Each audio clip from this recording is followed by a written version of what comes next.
कांग्रेस सांसद राहुल गांधी पर बीजेपी नेताओं की ओर से की गई आपत्तिजनक टिप्पणी को लेकर कांग्रेस नेता अजय माकन की ओर से प्रतिक्रिया आई है। अजय माकन ने कहा है कि पूरी देश जानता है इंदिरा गांधी ने अपनी छाती पर 34 गोलियां खाई और शहीद हुई।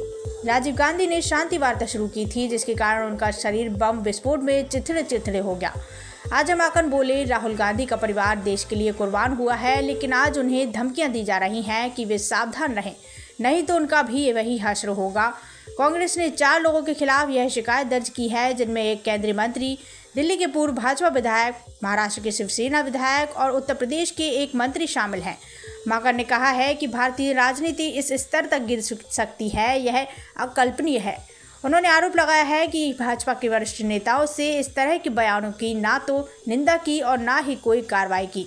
इसके उलट भाजपा के सहयोगी दल के एक नेता ने कहा कि राहुल गांधी की जुबान काटने वाले को 11 लाख रुपए का इनाम मिलेगा।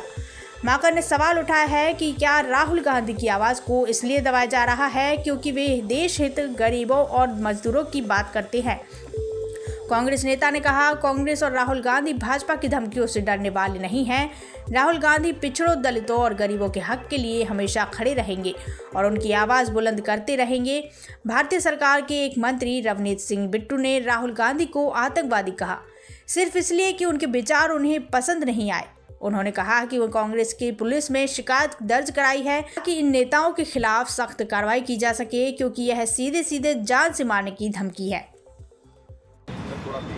भारतीय जनता पार्टी के एक नेता ने दिल्ली में पिछले सप्ताह राहुल गांधी जी को जान से मारने की धमकी एक तरीके से दिया था, जब उन्होंने कहा कि राहुल गांधी जी संभल जाओ, नहीं तो आपका भी वही हाल होगा जो आपकी दादी का हुआ। हम सब लोग जानते हैं कि स्वर्गीय इंदिरा गांधी जी ने अपनी छाती पे 34 गोलियां खाई थी और शहीद हुई। हम सब लोग जानते हैं कि राहुल गांधी जी के पिता, जिन्होंने शांति वार्ता शुरुआत करी, इस वजह से उनके जिस्म के चीथड़े उड़ा दिए गए। आप उस व्यक्ति को, जिसके परिवार में, जिसके पिता ने, जिसकी दादी ने शहादत देश के लिए दी, आप उनके बारे में ऐसा कहते हो कि आप संभल जाओ, आप बोलो मत कुछ भी, नहीं तो आपका भी वही हाल होगा जो आपकी दादी का हुआ है। भारत के अंदर राजनीति इससे ज्यादा निचले स्तर पे नहीं गिर सकती।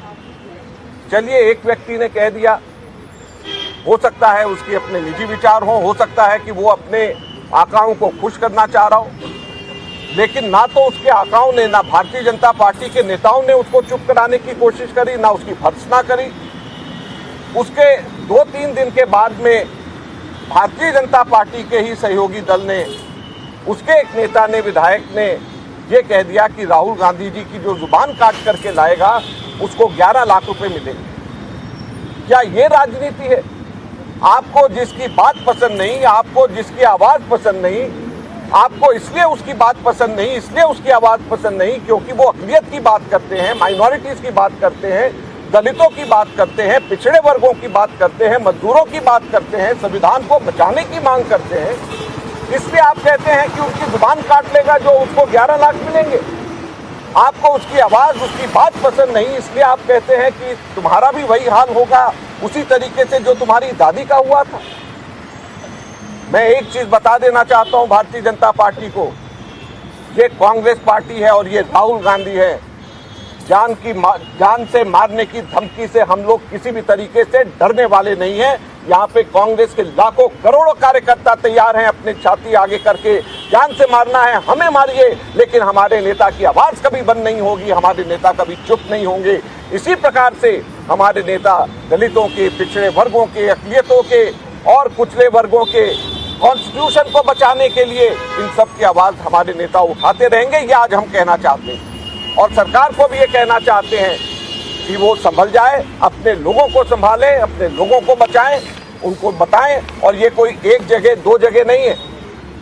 जो व्यक्ति इनको पसंद नहीं आता उसको ये खट से उसको कहते हैं कि ये आतंकवादी है, उसको आतंकवादी ब्रांड कर देते हैं। एक मंत्री भारत सरकार का इसलिए उनको राहुल गांधी जी को आतंकवादी ब्रांड कर दे क्योंकि जो राहुल गांधी बोल रहे हैं वो उनको पसंद नहीं।